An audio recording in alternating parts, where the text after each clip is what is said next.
Morning everybody, this is Jeff Williams from Veterans United Against Suicide, and this is Falklands 6 video, which cover a multitude of subjects today. But I think the main one is the effect of conflict on young minds and young bodies, which that we'll get to that point, because there's no script, I just do it from my memory. When we came off Mount Kent, the Argentinians had surrendered, and we moved into Stanley, and it was the first time we'd seen Stanley. I was amazed really how small it was, the mess that they'd left behind. The kit they'd left behind was unbelievable.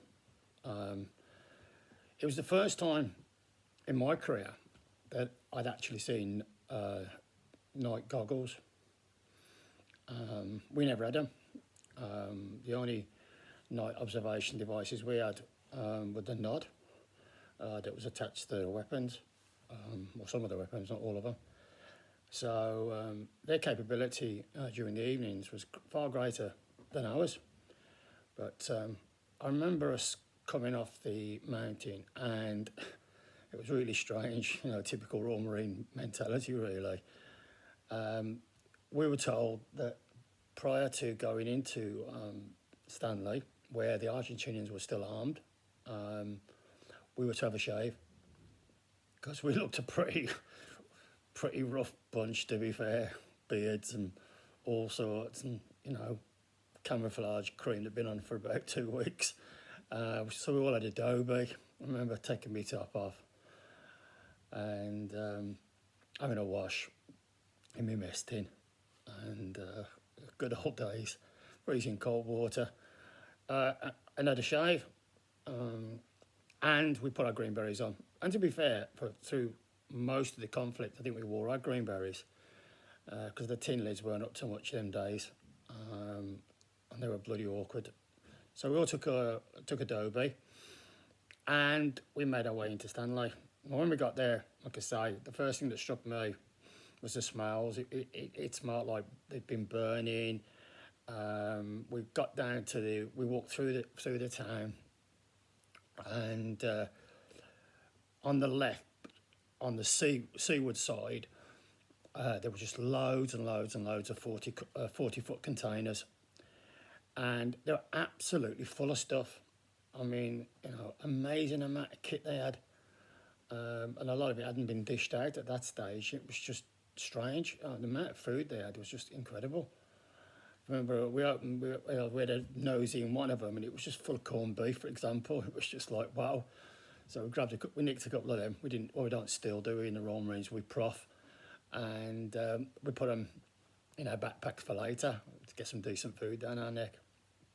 I can't remember all the stuff that was in there, but it was just loads and loads of kit. But once we actually established ourselves, they put us in this school, and we stayed in the science lab, and we all sat down for the first time really, and started to relax. So it was strange, surreal, walking past Argentinians with guns.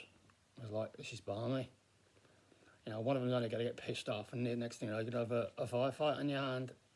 But we started taking the weapons off the guys, and again, the other shock to me was the variety of weapons that they had.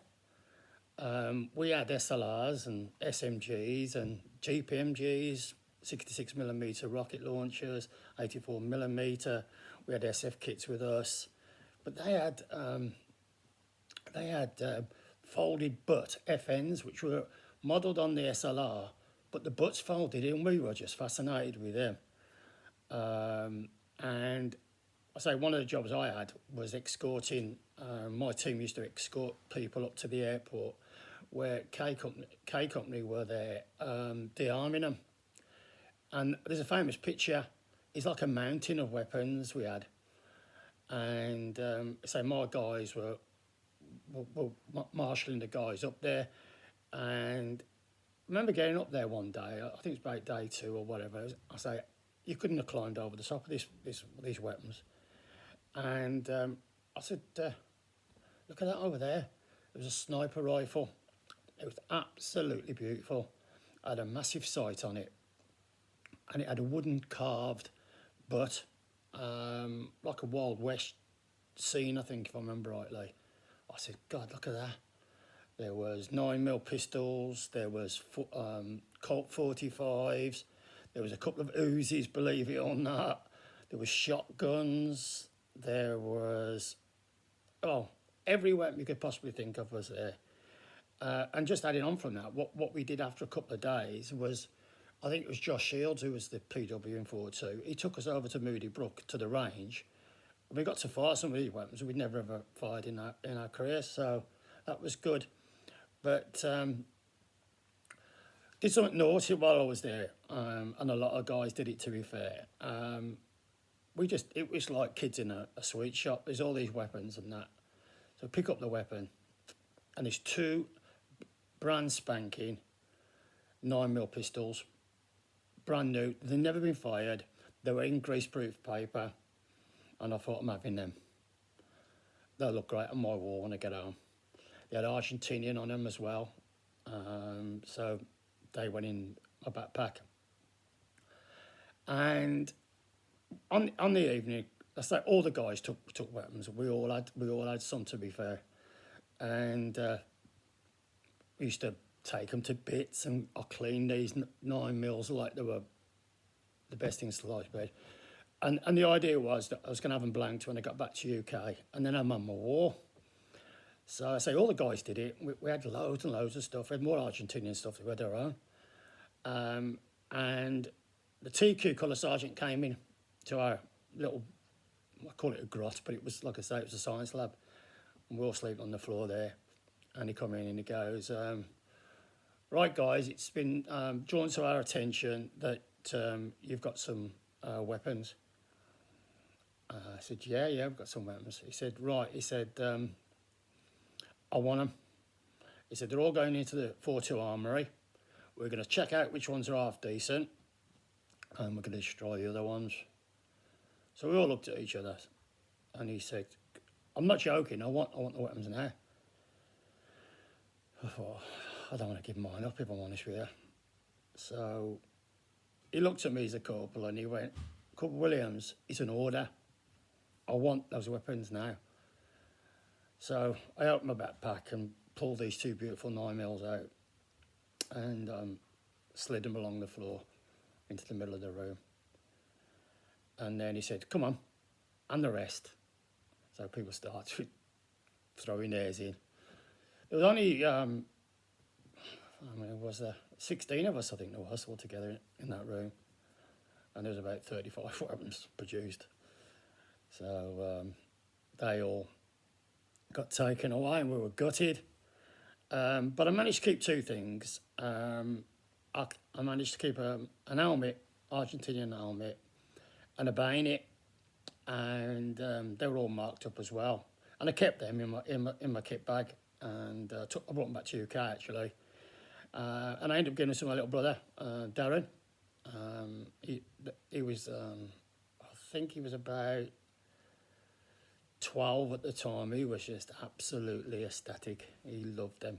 He used to love that bayonet. And that was that. And then a bit further along the line, when we came into Portsmouth, so when we come into Southampton on the Canberra, it went round the tannoy that it would be a court-martial offence if anybody had any weapons. And all of a sudden, you hear plop, plop, plop as they went over the side. So if anybody ever drains Southampton Harbour, they'll find a load of weapons in there, because we threw a load over the side rather than get court-martialed. And I think the funny thing was that the Sergeant Major spoke to us all before we went ashore, and he said, the reason we've done it, lads, is for your own benefit. He said, I don't think Plymouth can handle 650 hitmen running around Plymouth with weapons. So that was the weapon situation. But also, which is really interesting, the kit was fantastic. I mean, their Land Rovers were Mercedes Land Rovers, and they were brand spanking new. We acquired quite a few of them, and I know the Falkland Islands were whipping them away like the Ukrainians are currently with the Russian kit. They were taking them away and they were disappearing into barns and all sorts. And I remember jumping in one. There was one in the middle of a minefield. And we had two guys from the naval party who initially got captured. And when they came back to the Falklands, they joined my troop. I can't remember the names, sorry, it's doing me head in. And we went, so one of them was a VM. In fact, they were both VMs actually, thinking about it. And the message came that there was a Land Rover, brand new, that had been left in the middle of a minefield, believe it or not. That's what we were told anyway. So it was like, how did they get that there? And these two guys and myself, we made our way through this minefield on our hands and knees, like probing with your bayonet like you do, to get this Land Rover. And there wasn't a minefield there. Took us ages as well. Drove the Land Rover off. It had something like 20 miles on it, and that was it. It was beautiful. I didn't want to give it up, to be fair. We drove that into Stanley. But as we were driving into Stanley, on the shore side again, where these 40-foot containers were, and this, this is the scary bit about it, really. There are two Exocet missiles in the containers pointing out to sea, ready to be fired.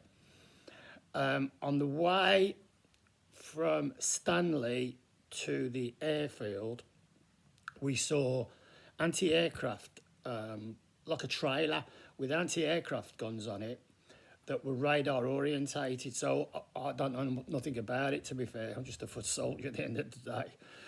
But you sat on this chair thing and there was a computer in front of you, a radar type thing, and you just pressed the button, it zeroed into the target on the radar. The guns just automatically moved and fired at the aircraft. And the rumour we were told was the Argentinians didn't even know how to use it. That's what we were told. It was never used.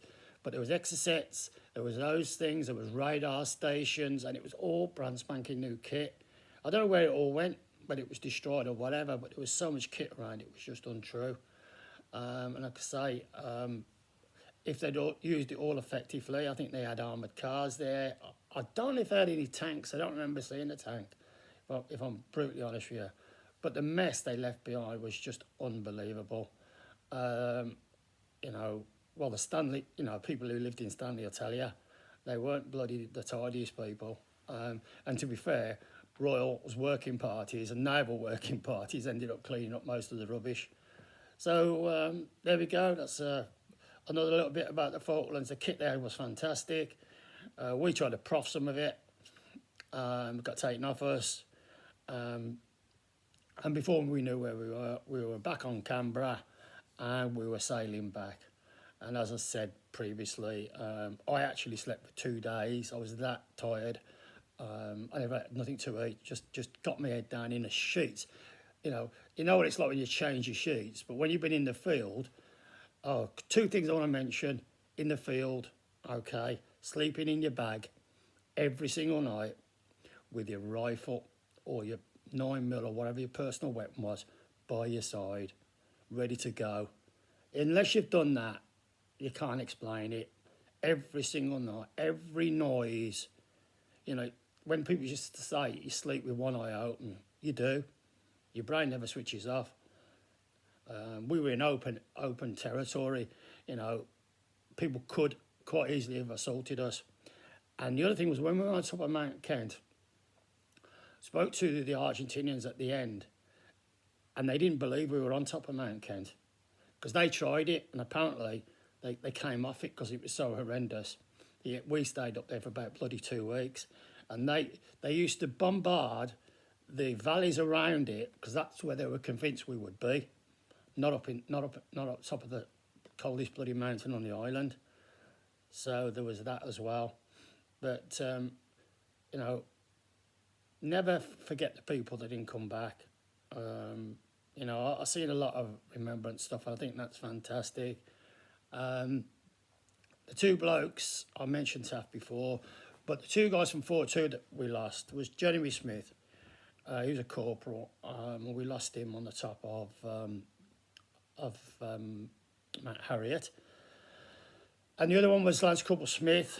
And that's a real sad story because he was in the mortar line, and a nuisance, what we call a nuisance shell, got him, where they just fire anywhere. And one of them landed on the mortar line and he was killed. And I remember speaking to the guys that were there. Smudge was a lovely, lovely bloke, really nice kid. And when the explosion went off, they went over to Smudge and they couldn't see anything wrong with him. They thought he was knocked unconscious, and they searched his, they're searching for injuries, but he's not responding. He's gone. And you know when someone's dead, because the spark, the little glint they can see in my eye there, that goes. And the guys are getting really, I can't understand it. Or has he died of shock or something? So the helicopter came, and I think they casevaced him out of there, if I remember rightly. And it came to pass that all he had on him was a tiny little splinter gone through all his kit and straight through his heart, and that's what killed him. In the same attack, there was another guy that was really badly injured. Hegarty, I think his name was. Absolutely legend of his own lifetime, unbelievable guy. He got blown to pieces, and his chest was just ripped open completely.